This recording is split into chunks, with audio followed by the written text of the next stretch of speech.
un podcast de Cooperativa.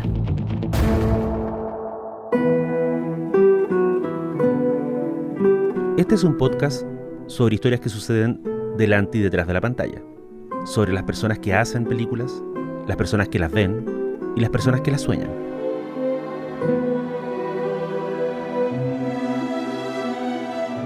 Soy Daniel Villalobos y esto es El Contador de Películas.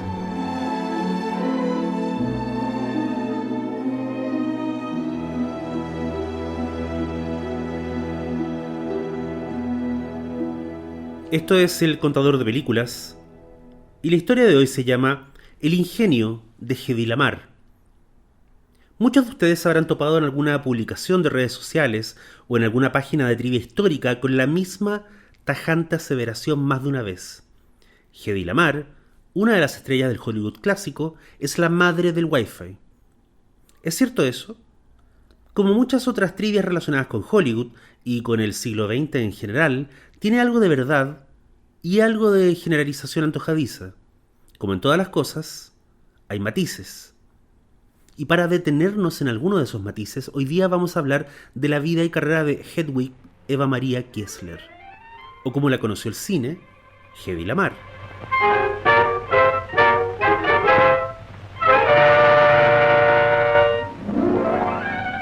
Estamos en el año 1933 en Checoslovaquia.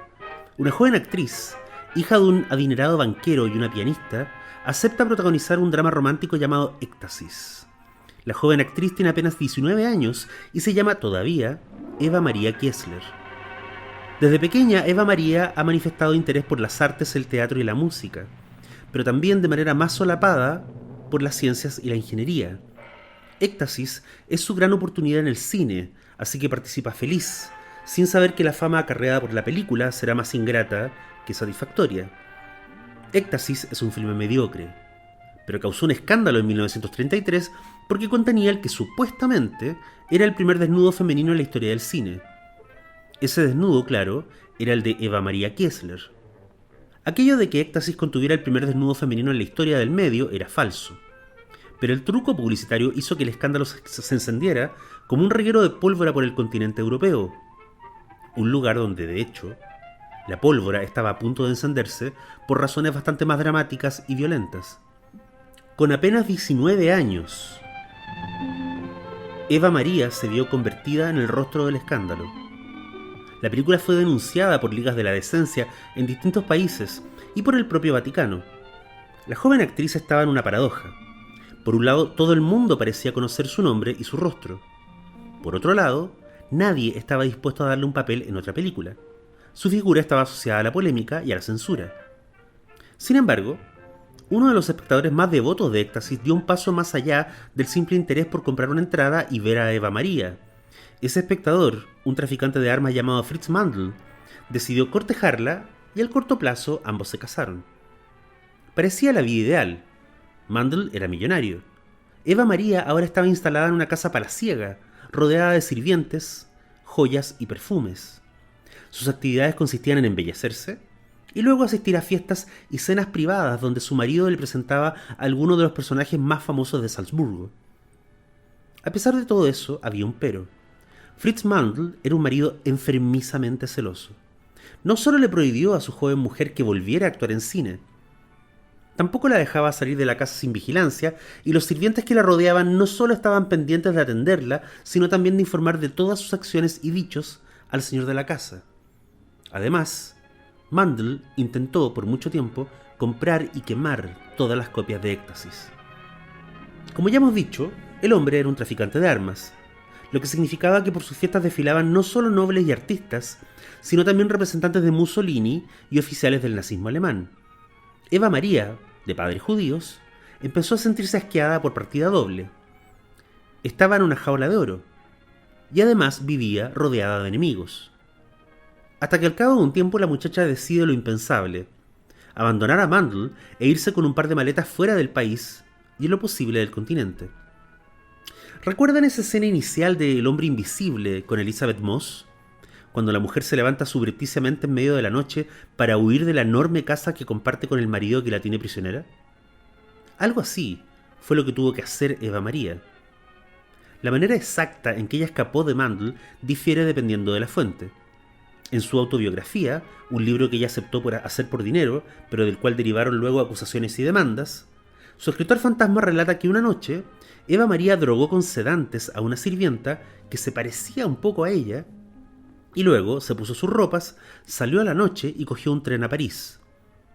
En otra versión relatada por la propia Eva María a una revista norteamericana tiempo después, ella indica que la sirvienta no fue drogada, sino coimeada para entregarle su uniforme y ayudarla en la fuga. En esta versión, Eva María se sube con papeles falsos al tren a París y desciende en la Ciudad Luz con otra ropa, otros papeles y otro nombre. Y está la versión del propio marido abandonado. Según Fritz Mandl, ambos ya habían acordado un divorcio, y la huida de su mujer en mitad de la noche se explicaba por una razón bastante menos intrépida. No quería que le quitara sus joyas en el juicio de divorcio, dijo Mandl a la policía. Sea como sea, en menos de 48 horas, Eva María Kessler había dejado atrás una incipiente carrera de diva europea, un escándalo continental y un matrimonio desdichado con un tipo que se ganaba la vida vendiéndole municiones a Hitler. Ya en Londres, Eva María Kessler conoce a otro hombre capital en su vida, el productor de Hollywood Louis B. Mayer, quien estaba de gira por los territorios europeos fiscalizando las inversiones de su estudio. Mayer no era ciego y tampoco era tonto. Estaba al tanto del escándalo relacionado con la película Éxtasis, así que la idea de llevarse a Eva María a Hollywood estaba descartada. Al mismo tiempo, no pudo dejar de observar que la actriz era una de las mujeres más hermosas que hubiera visto en persona, como lo dejó anotado en uno de sus famosos memorándums de trabajo.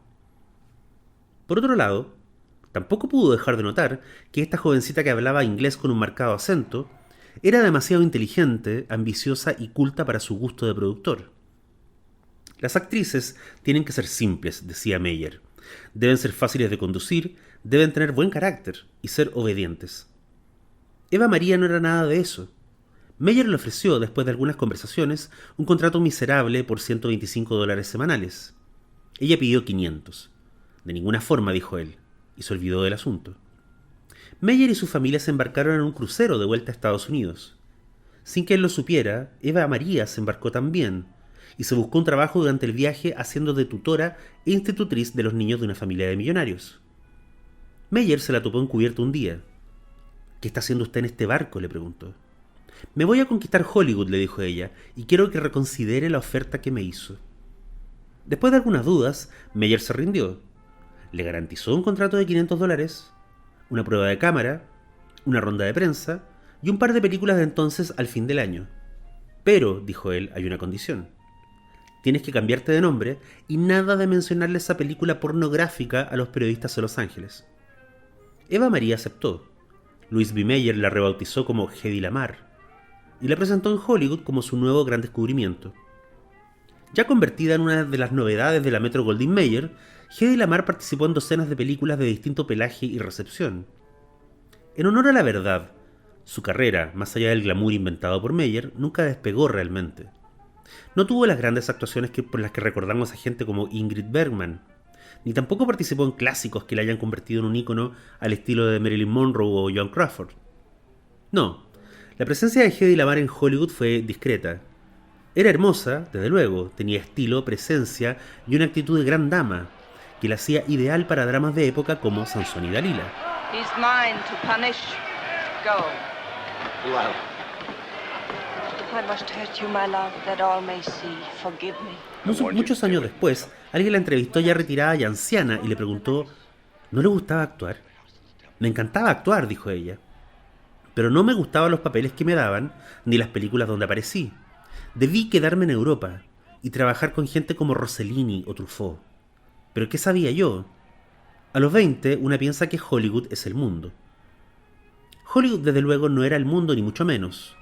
Hollywood era un negocio desalmado y administrado por un grupete de viejos tiránicos que veían a Hedy Lamarr como una de las tantas piezas de carne de cañón que iban y venían por los estudios. Hollywood no era el mundo. En el mundo, el de verdad, había estallado la guerra y los aliados se enfrentaban con Hitler por cielo, mar y tierra, incluso bajo el agua. Y aquí viene la parte que más nos interesa de Hedy Lamarr. A principios de los años 40, en plena Segunda Guerra Mundial, había dos preguntas que torturaban a generales y científicos de todo el mundo.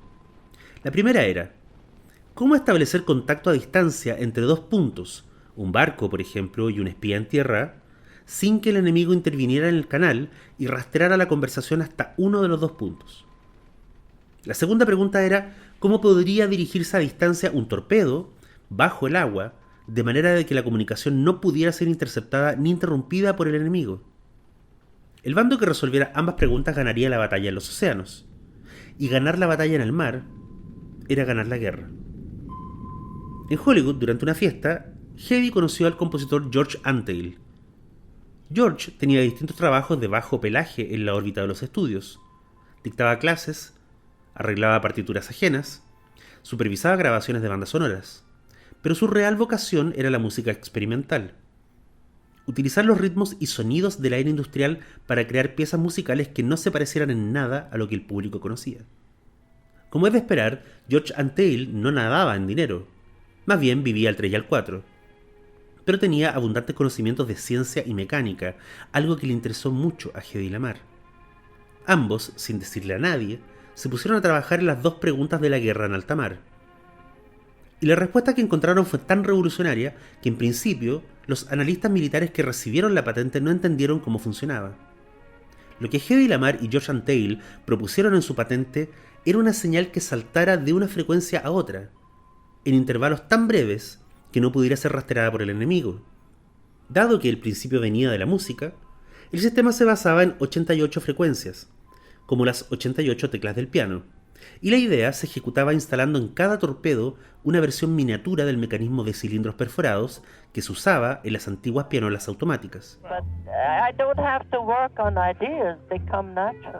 La patente de Lamarr y Antheil fue recibida y archivada el 11 de agosto de 1942. Sin embargo, debieron pasar años para que otros científicos vinculados al mundo militar echaran un vistazo detenido a la propuesta y desarrollaran a partir de ella tecnologías reales de aplicación bélica. Pero el desprecio inicial del gobierno a la idea minó la confianza de Hedy en sus aptitudes como inventora.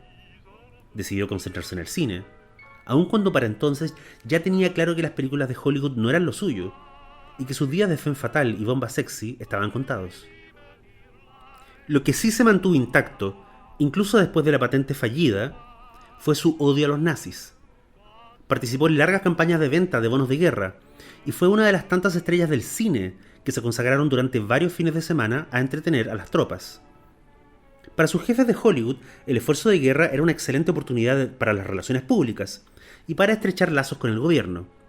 Para Hedy Lamarr, la guerra contra Hitler era un asunto de vida o muerte. A mediados de los años 50, el interés de los estudios por trabajar con ella fue mermando.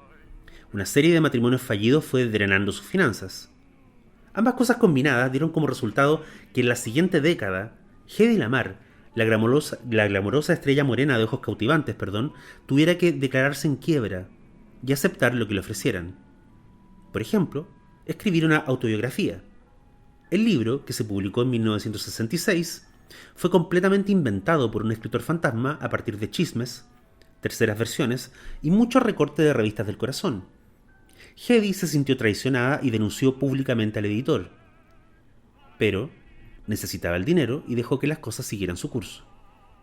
En los años siguientes, Hedy se dedicó a dos cosas: a esconderse del mundo y a demandar a estudios, productores y periódicos cuando le parecía que su nombre estaba siendo ensuciado o utilizado para ganar dinero. Es curioso este aspecto de su vida. Hedy Lamarr era un hombre de fantasía que le había clavado encima a Louis B. Mayer, uno de los productores más tiránicos de su carrera.